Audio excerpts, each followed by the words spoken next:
Hello everyone, this is part 2 to my little series of developing, so go watch my first video. Otherwise, you won't know what's going on. After I made my first multiplayer video game and played it a few times with my friends, I realized something. It gets really boring after I played it for a couple of times. In this video, we're going to be fixing that, but before we start, we need to ask ourselves one question. Why does the game get stale? In my case, it's quite simple. Nothing changes from your first run to your 20th run. One thing we can do is add more maps.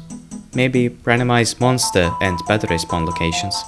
Well, that would work, only for a couple more runs at best. And after these runs, it gets really boring again. Actually, procedural generation exists. Yeah. Already tried and failed. And what do we do? That's right, design a game around a new VR headset I got my hands on. I armed myself with it, and my game dev knowledge, I thought it would be a good idea to give players control of the monster. After some thinking, I settled on an idea that I would have 4 players in VR and 1 player on PC that would play as the monster. The VR players, who I will call astronauts from now on, will be armed so they could defend themselves against the monster that is hunting them. To balance out the game, the monster will be able to break such things as electricity to force some compromises from the astronauts.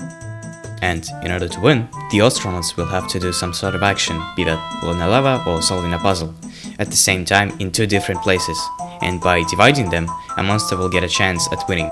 And of course, it's all subject to change, depending on the results I will get from playtest.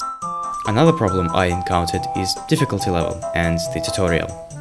For an example, when I gave the game to a friend, he broke it completely and completed it on the first try. While my dad struggled with the simplest of things, like understanding where he is. To make it easier to the players to understand where they are, each room must be distinct from one another. These differences can range from having a whole different color palette or a simple sign above the door, or alternatively, an arrow pointing to important rooms, just like Half-Life 1 did it. The best case scenario, you shouldn't need a tutorial for your game by integrating it into the gameplay itself. The best example of it I could think of is how Valve does it. They try and teach the player through the environment around them, instead of just giving them a wall of text that says, you have to do this and this. For example, the first chapter in Half-Life 1. Remember those little colored lines on the walls? And the security guard at the entrance that said, Oh, you got the wrong airlock, Mr. Freeman. You know I can't let you through here. or the scientists that said, Please, leave me alone until after the experiment. Of course, that is not always possible, especially with complex games like Squad or Arma.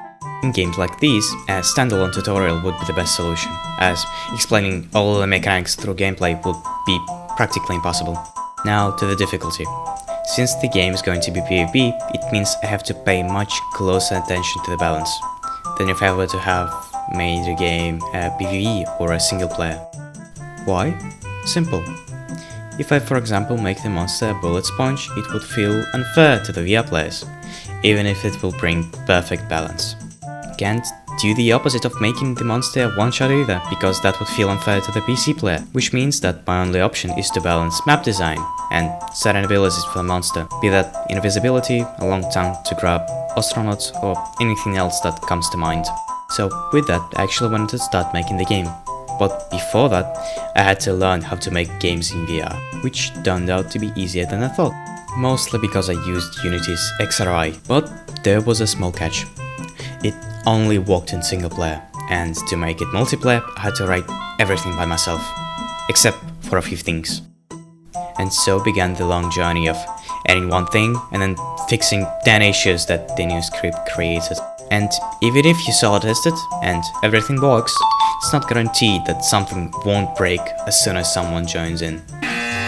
That's why writing games in multiplayer, even if you use third-party solutions, is thought to be very hard. Because in order for you to play over the network with a friend, you have to get a server, who, let's just say, is the host of the party. If you have a strong server, you can invite many people to your party. And then you have the ones who you invite, the clients.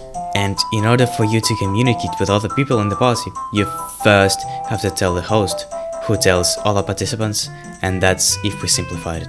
This scheme alone can cause a lot of trouble, as I have to write everything that host can potentially ask or be asked about. And if something's missing, well, you have a desync, and it's really hard to work with because you have to communicate a lot of stuff. So one little thing I forget and now the game's unplayable. Because of that, I constantly have to organize playtests with my friends.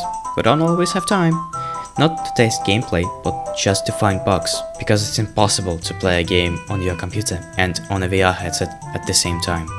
But I'ma be honest here, the fact that I was able to make multiplayer work means that I won't have to focus on replayability and more content as much, since playing against other players creates an infinite number of possible outcomes.